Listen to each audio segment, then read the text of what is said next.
On one side, take out every bit of concrete, completely remove the dams. On the other, no, don't touch the dams, leave everything as is. That seems a little reductive.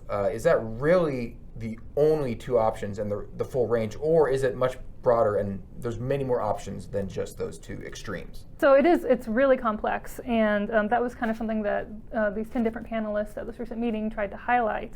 The dams, they touch on so many parts of our life and our culture here east of the Cascades, and to me it's really kind of almost more of a discussion of what do we value, do we continue to leave things as they have been for the last half century or so, and what would life potentially look like if we made such a big change as removing the dams. So some of the topics that come up, obviously there's an impact to salmon.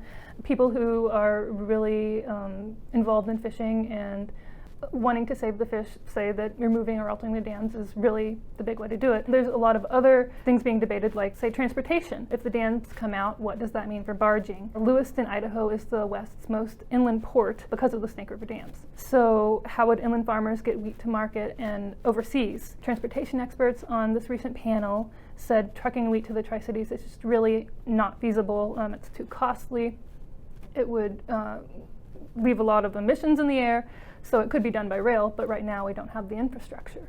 So if we wanted to ship things by rail, we'd have to put a lot of money into building new rail lines and new terminals.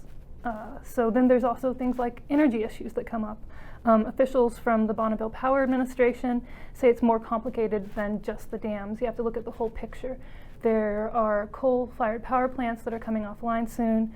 Natural gas could be next. And so they say the Snake River dams are needed in the winter when it's cold and the wind isn't blowing and the sun isn't shining. Other renewable energy advocates say the dams can be replaced with other forms of energy. And so those are just 3 topics. There are so many others. The list just kind of goes on. And the meeting was 3 hours last night. People could have kept talking for even longer, I think. You can see all of Courtney's reporting at nwpb.org.